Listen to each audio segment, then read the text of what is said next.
Just wanted to keep everyone apprised of a developing situation in Ecuador, South American country. The quote unquote throat of fire volcano is signaling an imminent and devastating collapse.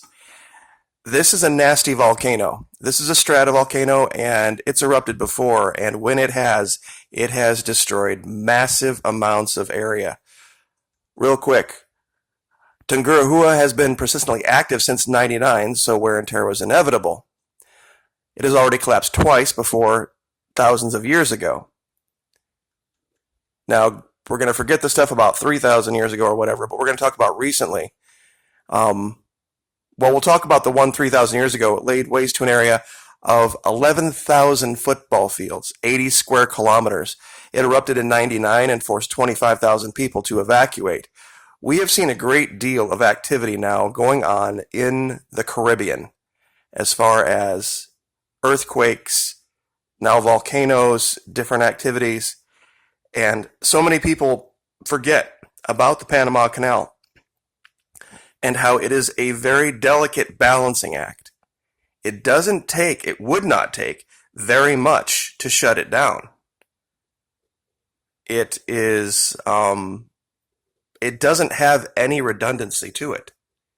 There's no backup canal, especially for the big gas ships that require the new side of the canal, the wider side.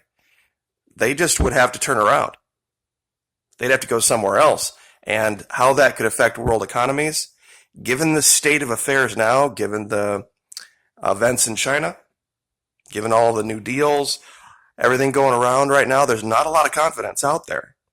And this would be something that would bring it home right away. So anyway, this is a picture of Tungurahua. I'll zoom out a little bit to give everybody some frame of reference. It's literally straight in from the Galapagos. We're looking at it, we're looking facing, I guess you would call it north by northwest here. Here are the Galapagos Islands. Up here is, of course, the Panama Canal. As you can see, it's not very far. Ecuador is one of those more unsung countries of South America. Very beautiful. And generally speaking, comparatively speaking, safe compared to Brazil, Colombia, and to some extent Venezuela.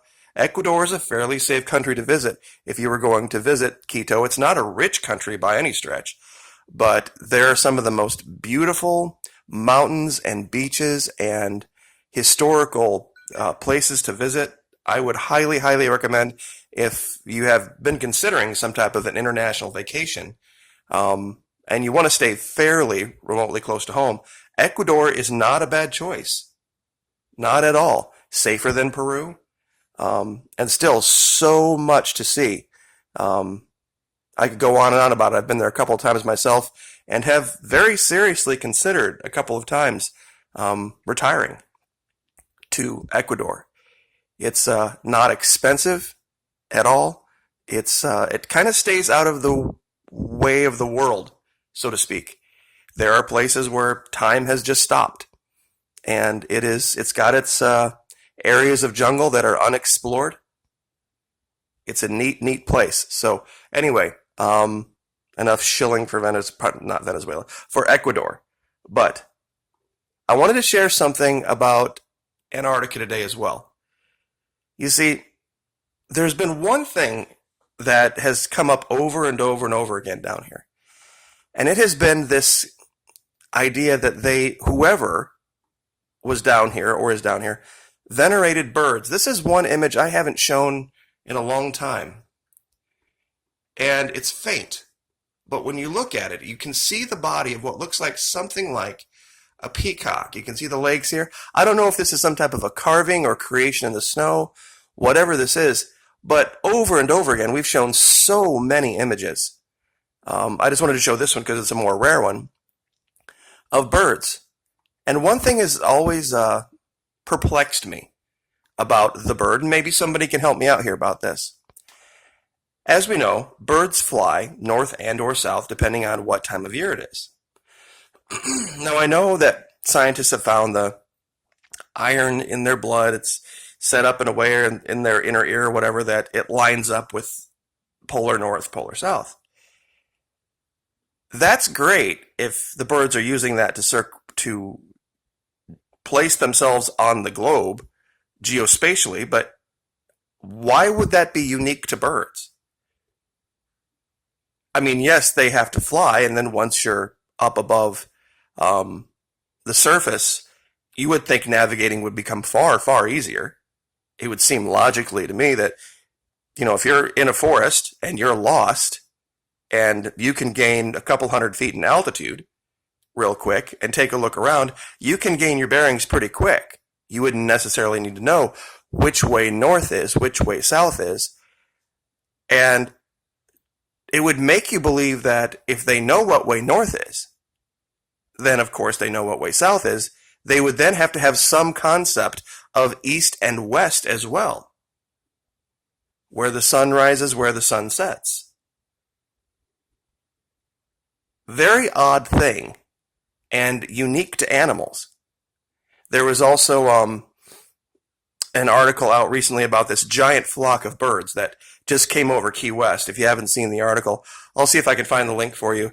The air temperature and the air density was just right. They picked up this enormous, almost covered the entire Keys, flock of birds heading north for the summer. Now, looking around this particular region, and I'll zoom out real quick just to kind of give you an area of where we're at here. It's around a volcano in Antarctica. There we have found so many things around this volcano, I've lost track. But one thing that I can tell you for sure is that there's no possible way this is wind, ice, rock, and snow. And I wanted to show you guys something specifically.